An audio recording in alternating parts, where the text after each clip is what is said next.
అరెరే, నా బిడ్డకి జ్ఞానోదయం అయినట్టుందే. ఏ రోజు లేనిది ఈ రోజు ఉదయాన్నే 6 గంటలకు లేచి కూర్చున్నాడు. దిష్టి చుక్క పెట్టాలి, నా దిష్టి తగిలేలా ఉంది. రే, ఏమైందిరా మణి? ఏమైందిరా? కళ్ళలో నీళ్ళేంట్రా? ఏమైంది?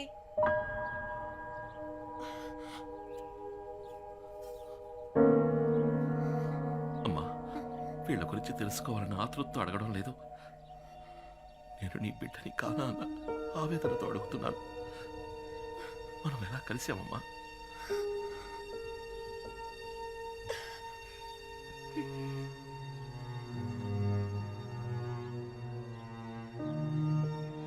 ఈయన మీ నాన్న.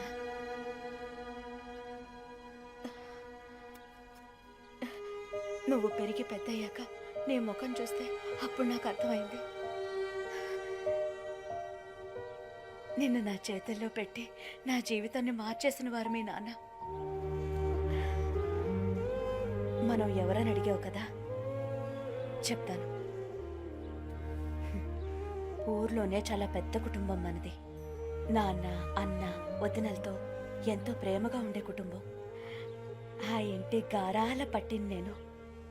అమ్మాయిలు బాగా చదివి పైకొచ్చి అందరికీ సాయపడాలనే ఉద్దేశంతో నన్ను బయటూరికి పంపించి చదివించారు మా నాన్న. ఒకరోజు నాకు ఉత్తరం వచ్చింది. పెద్ద కుటుంబం నుంచి మంచి సంబంధం వచ్చింది, వెంటనే రా అని. ఆ ప్రయాణమే నా జీవితాన్ని మార్చేస్తుందని ఆ రోజు నాకు తెలియలేదు.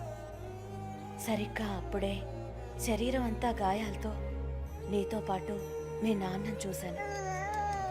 నిన్ను నా చేతుల్లో పెడుతూ నీ బిడ్డకు ఎటువంటి ఆపద రానివ్వనని వాళ్ళమ్మకి మాటిచ్చానని, ఆ మాట నిలబెట్టుకునే పరిస్థితుల్లో నేను లేనని, మీరే ఎలాగైనా నా బిడ్డని కాపాడాలని నిన్ను నా చేతుల్లో పెట్టి ఆయన వెళ్ళిపోయారు. ఆ తర్వాత ఆయన నేను చూడలేదు. అమ్మాయి పెళ్లి చేసుకోవడానికి వస్తుంది కదా అని మా నాన్న స్టేషన్కి అన్న, వదినల్ని, పెళ్లి వాళ్ళని, స్నేహితుల్ని, బంధువుల్ని అందరినీ తీసుకొచ్చారు. ఆ సంతోష సమయంలో అందరూ నా కోసం ఎదురు చూస్తుండగా చేతిలో బిడ్డతో నేను ట్రైన్ దిగాను. మా నాన్నతో పాటు అందరూ నిర్ఘాంతపోయారు. అక్కడున్న వాళ్ళంతా పెళ్లి కావాల్సిన పిల్లని పై చదువులకి పక్కూరు పంపిస్తే ఇదిగో ఇలాగే బిడ్డతో దిగుతుందని సూటిపోటి మాటలతో దెప్పిపొడిచారు. వాళ్ళు మాటలు తలుచుకుంటే ఇప్పటికీ మనసు కష్టంగా ఉంటుంది. ఇంట్లో ఒకటే గొడవ మా నాన్న, అన్నయ్య, తమ్ముళ్లతో. నువ్వు చెప్పింది మేము నమ్ముతాం, ఊళ్ళో వాళ్ళు నమ్ముతారా అని అడిగారు. నిన్ను కట్టుకోబోయేవాడికి బిడ్డున్నాడని తెలిస్తే ఈ పెళ్లి ఒప్పుకుంటాడా అని అడిగారు. మా నాన్నతో అన్నాను, ఏ నాన్న, ఎవరికైనా ఏదైనా మాట ఇస్తే ఎట్టి పరిస్థితుల్లోనూ ఆ మాట తప్పకూడదని చిన్నప్పటి నుంచి మీరే కదా నాకు నేర్పించారు. ఈ బిడ్డని కాపాడుతానని వాళ్ళ నాన్నకి మాట ఇచ్చాను, ఇప్పుడు ఆ మాట తప్పమంటారా నాన్న అన్నాను. అదే నేను ఆయనతో మాట్లాడిన చివరి మాట. ఆ తర్వాత నేను తీసుకుని రూమ్లోకి వెళ్ళిపోయాను. ఆ రోజు రాత్రంతా నువ్వు పాలు కోసం ఏడ్చావు. నీ బాధ చూడలేక నేను ఏడ్చాను. ఆ క్షణాన్ని నిర్ణయించుకున్నాను, తల్లి కాకుండానే నీకు తల్లి పాలిచ్చాను. అప్పుడే నువ్వు నన్ను అమ్మ అని పిలిచావు. ఆ మాటకున్న గొప్పతనాన్ని తెలుసుకున్నాను. ఆ రోజు నుంచి వాళ్ళ కూతురు నన్న విషయాన్ని మర్చిపోయి నీకు అమ్మగా ఉండాలని నిర్ణయించుకున్నాను. నా బిడ్డ వల్ల ఎవరు ఏ మాట పడకూడదని ఆ ఇల్లు వదిలిపెట్టి వచ్చేసాను. ఆ రోజు నుంచి నాకు ఊరైనా, ఇల్లైనా, లోకమైనా అన్ని నువ్వేరా. ఇప్పుడు చెప్తున్నాను రా, ఈలాగా నేను నిన్ను 10 నెలలు మోసి కనలేదు, కానీ 26 ఏళ్ళు నా గుండెల్లో పెట్టుకొని చూశాను. నేనేరా నీకు అమ్మని. ఎవరెన్ని చెప్పినా నేనే నీకు అమ్మని. నువ్వు నా కొడుకుని, నేను నీకు అమ్మని, అంతే. ఏడవకురా, ఏడవకు. చూడు, వీళ్ళ దగ్గరికి నువ్వు నన్ను తీసుకెళ్ళు. వాళ్ళతో మాట చెప్పాలి. మీకు మీ బిడ్డని కాపాడుతానని మాట ఇచ్చాను కదా, ఆ మాట నిలబెట్టుకున్నారని చెప్పాలి. నన్ను తీసుకెళ్ళు. అమ్మా, నాన్న అంటే ఎవరో తెలియని వయసులోనే నాకు వాళ్ళ దూరం అయ్యుండొచ్చు. అది పెద్ద విషయమేం కాదు. కానీ నాకు ఊహ తెలిసిన నాటి నుంచి నువ్వే నాకు అమ్మా, నాన్న అంతా. కానీ నువ్వు 20 ఏళ్ళు కనిపించిన వాళ్ళతో ఉండి పెరిగి నా కోసం అదని దూరం చేసుకుని ఒంటరిదానిగా నన్ను ఇంతవాడిని చేశావు. నీకన్నా ఈ లోకంలో నాకు ఎవరమ్మా ముఖ్యం? నాకంటూ లేని వాళ్ళు లేకుండానే పోనీ, కానీ నీకంటూ ఉన్న వాళ్ళతో నిన్ను తీసుకెళ్లి కలపాలి. నాకదే ముఖ్యం. మాతాజీ, మొదటి నుంచి నీ యాక్టివిటీస్ ఏం బాగలేవు.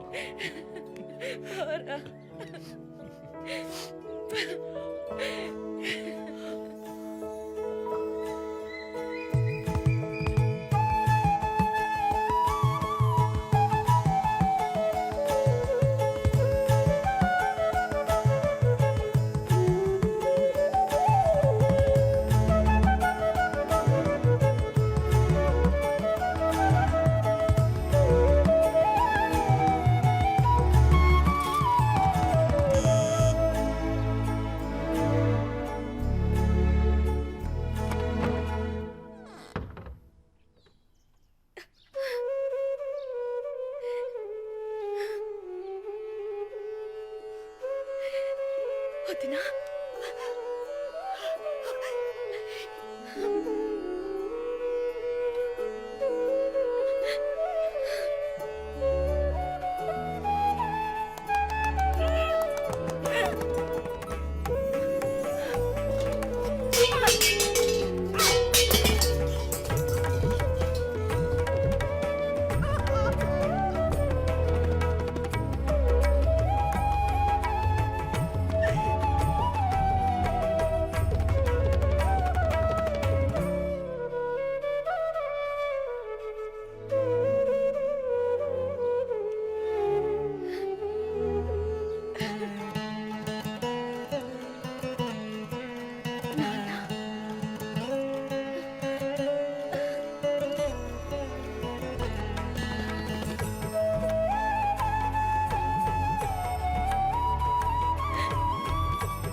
మణి, నీ మనవడు.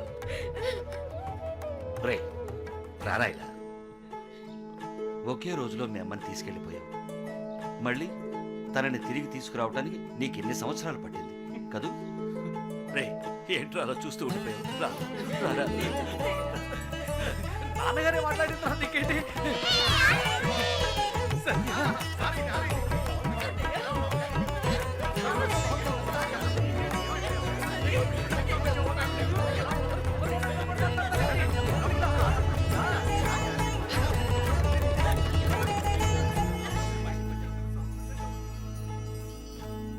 ఈయనెవరు తాతయ్య? ఈయన మీ ముత్తాత గారు. వచ్చేటప్పుడు మన స్కూల్ చూసుంటావుగా, అది ఈయన కట్టించారు. తర్వాత ఈయనెవరంటే తాతయ్య, ఆ? ఇదెవరు తాతయ్య? మన కుటుంబంతో సంబంధం లేనట్టు విడిగా తెలుస్తోంది. అదా మీ మామయ్య కూతురు ఆ? సత్య. నిజమా? సత్యభామ. మీ అమ్మాయి ఇంట్లో లేకపోయినా తన పేరైనా ఈ ఇంట్లో ఉంటుందని అలా పెట్టాం. ఇప్పటిదాకా ఇక్కడే ఉంది. ఒకవేళ బయటకు ఏమైనా వెళ్ళిందేమో. బాగా తెలివైన పిల్ల. దాన్ని ఎవ్వరూ మోసం చేయలేరు. గడుగ్గాయి. మా ఎక్కడికి వెళ్ళిపోయారు అందరూ?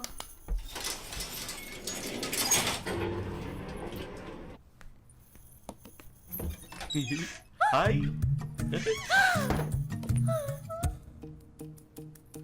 అయ్యో, మళ్ళీ స్టార్ట్ అయిపోయిందా?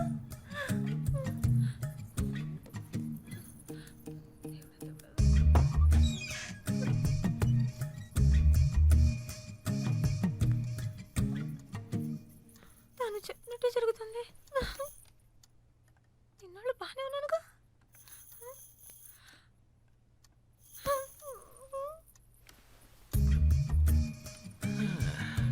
నేను అప్పుడే చెప్పాను కదా నీకు ఇమాజినరీ రొమాన్స్ ఫీలియా ఉంది అని.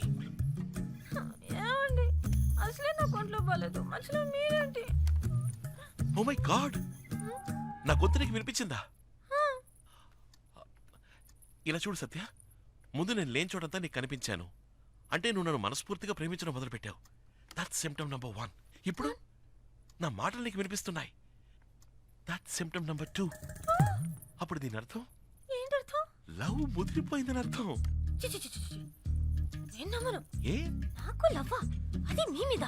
అవును మరి లవ్ కాకపోతే కొత్త నంబర్ 6, పాత number 16, money watch works, watch maker street, Vizag 530027 లో ఉన్న నేను, పాత నంబర్ 21, కొత్త నంబర్ 24, ఉల్లి వీధి, గోపాల సముద్రంలో ఉన్న నీ కళ్ళకు కనిపిస్తున్నానంటే ఎలా మరి? మా ఊరు అడ్రస్ మీకెలా తెలుసు? Basically I'm watch mechanic. General గా నాకు జనరల్ నాలెడ్జ్ ఎక్కువ.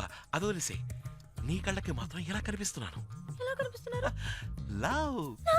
యా. ఇప్పుడు నేను ఎక్కడున్నానో చెప్పు. Hall number 6, new number 16, money watch works, watch maker street, Prahladpuram, Vizag 530027. నువ్వెక్కడున్నావు? హాల్ నంబర్ 21, న్యూ నంబర్ 24, ఉల్లి వీధి, గోపాల సముద్రం. అది అయినా నేను కనిపిస్తున్నాను, నా మాట వినిపిస్తోంది అంటే ముదిరిపోయింది. Symptom number 2 confirm. ఇప్పుడు సిమ్టమ్ నంబర్ 3. ఏంటిది? ఇప్పుడు వెంటనే పెళ్లి చేసుకునే ఆశ ఉందని చెక్ చేద్దాం. అలాంటి ఆశలు ఏమీ లేవండి. తొందరపడి మీరు ఏ నిర్ణయం తీసుకోకూడదు. నేను మీలాగే అనుకుంటున్నాను. అయినా మీరు నా పర్మిషన్ లేకుండా నన్ను లవ్ చేయడం నాకు ఏమాత్రం నచ్చలేదు. సరే వదిలేండి, జరిగింది ఏదో జరిగిపోయింది. ముందరేదో టెస్ట్ చేద్దాం. ఒకవేళ మీ కళ్ళకి మా అమ్మ కనిపిస్తే మీరు మా కుటుంబంలో ఒకరవ్వాలని, నన్ను వెంటనే పెళ్లి చేసుకోవాలనే ఆశ మీ మనసులో పొంగుతుందని అర్థం. ఎలా మీ అమ్మగారిని? ఏదో మిమ్మల్ని లవ్ చేస్తున్నాను కాబట్టి మీరు లేని చోట మీరు ఉన్నట్టు, మీరు మాట్లాడుతున్నట్టు అనిపిస్తుంది. అందుకని ఏకంగా ఛే, పిచ్చ షార్ప్ అండి మీరు. ఒకవేళ మీ కళ్ళకి వెనకాల కిటికీలోంచి మా అమ్మ కనిపిస్తే, ఒకవేళ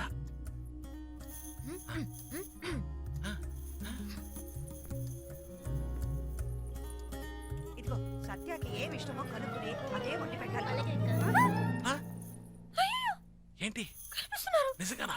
నిజంగానే కనిపిస్తున్నారు. అజాబా, పెళ్లి చేసుకోవాలని ఆస్తి నువ్వు మరీ అబద్ధాలు ఆడుతున్నావు. అయ్యో, మా మమ్మీ మీద ఒట్టు నిజంగా కనిపిస్తున్నారు. ఏంటి నువ్వు అనేది? నిజమా?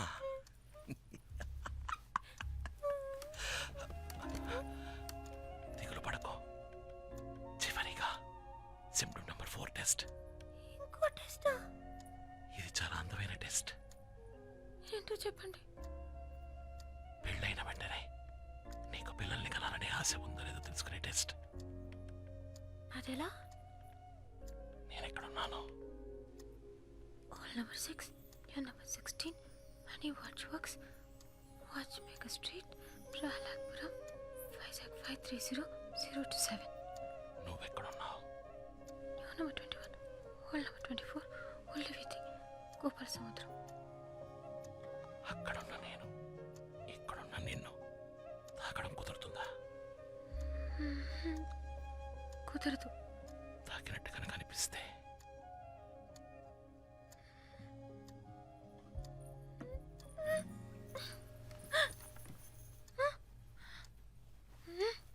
సత్య తలుపు తీయవే.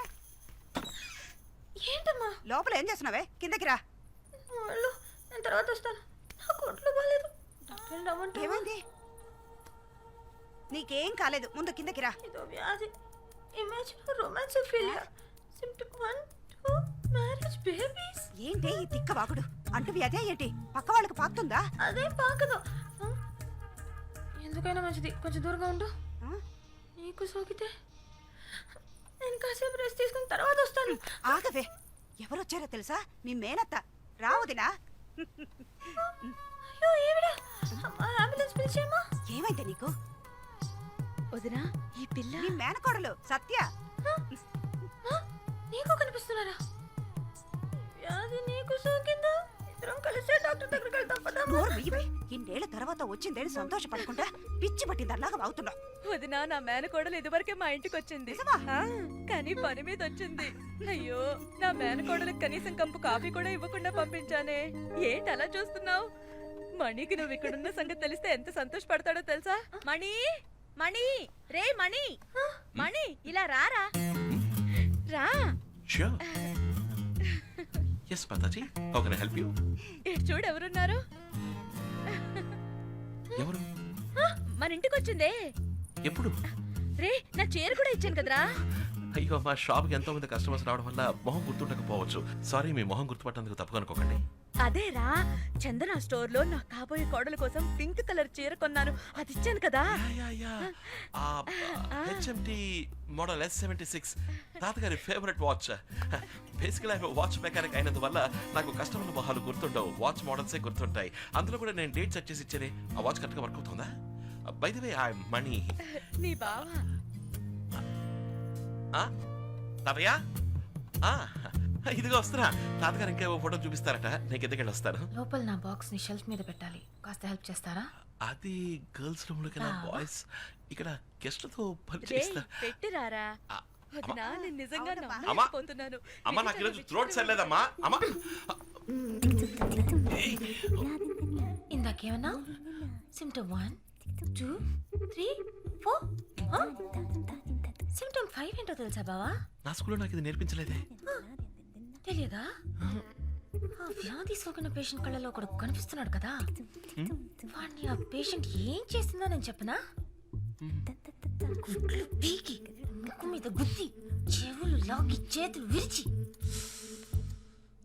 ఐ థింక్ నీకు ఇమాజినోఫిలియా పోయిందనుకుంటా.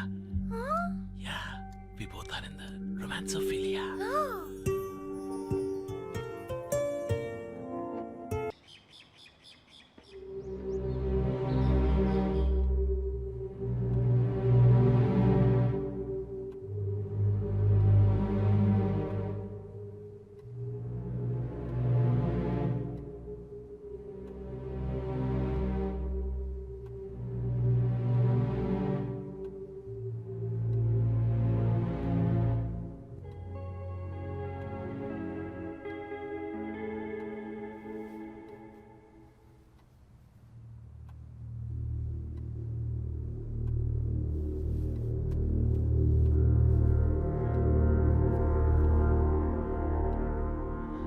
అందరూ కలిసిపోయి సంతోషంగా ఉండే ఈ టైంలో నా కథ చెప్పి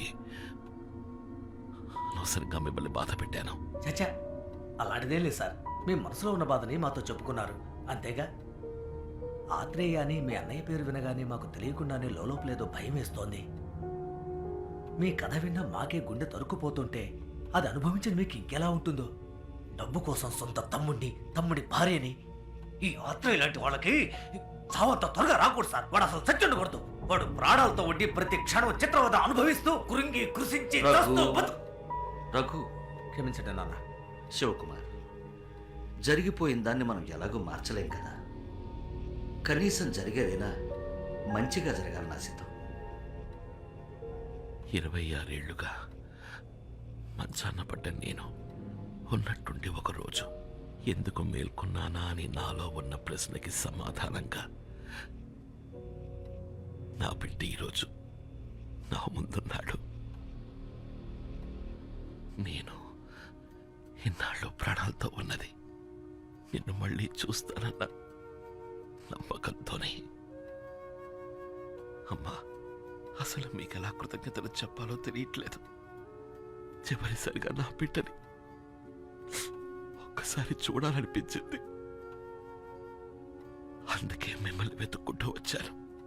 చూసేశాను, నా మనసు నిండిపోయింది. చల్లగా ఉండు, నేను వెళ్ళొస్తానమ్మా. వస్తానండి మిత్ర. సార్, వెళదాం పద.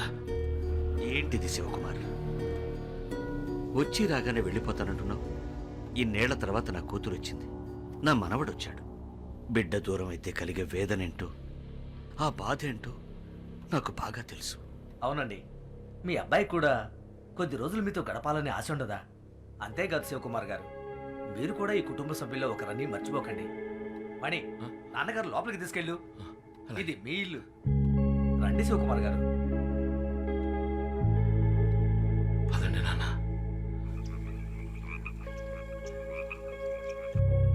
ఇబ్బంది పెడుతున్నందుకు క్షమించాలి.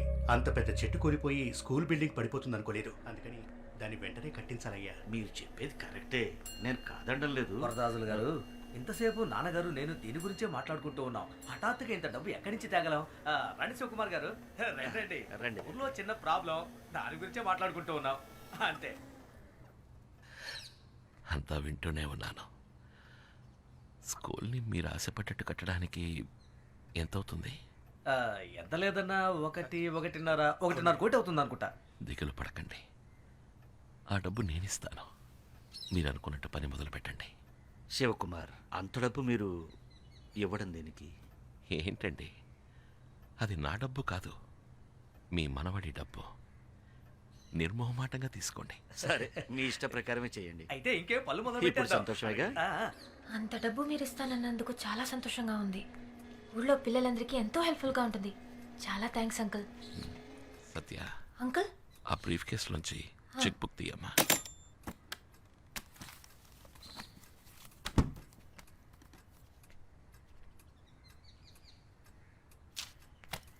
తాతయ్యకి ఇచ్చొస్తాను.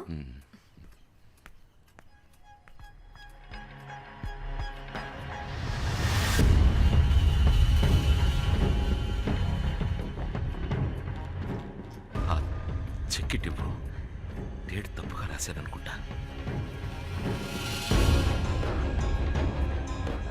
చెక్ ఇవ్వు. అమౌంట్ చెక్ చెయ్యాలి. ఆత్రేయ, చెక్ ఇవ్వు. నువ్వేనా ఆత్రేయ? చెక్ ఇవ్వమన్నానా? కుటుంబాన్ని నాశనం చేసింది నువ్వే కదా? చెక్ తీసుకొచ్చి ఇవ్వు. మణి!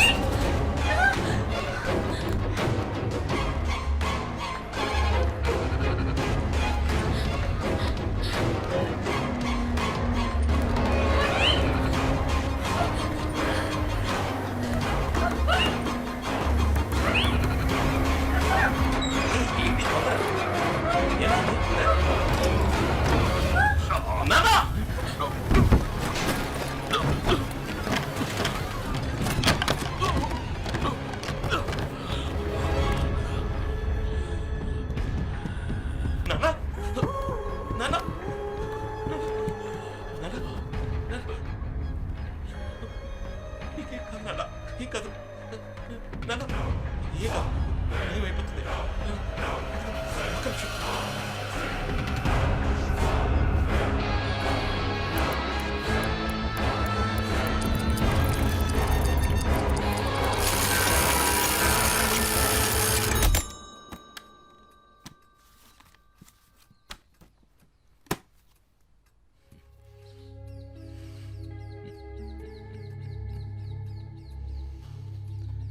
శివ కుమార్. హే! స్కూల్కి మీ నాన్నగారు ఇచ్చారు. ఏంటి బాబు? ఏం లేదు, మీరు కిందకి వెళ్ళాలనుకుంటే చెప్పండి, తీసుకెళ్తాను.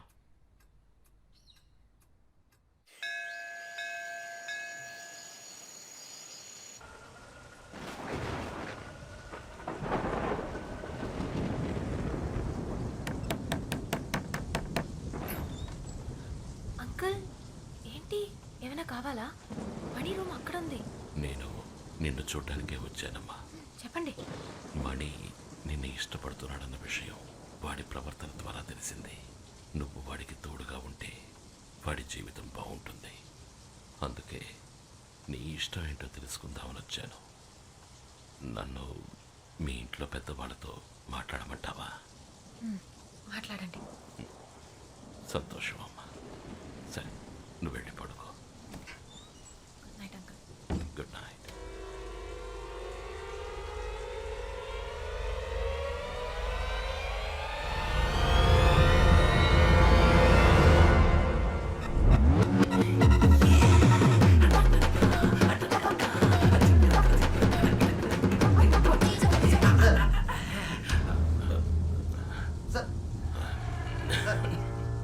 ఏంటి సార్ ఈ టైంలో మీరు ఒంటరిగా వచ్చారు?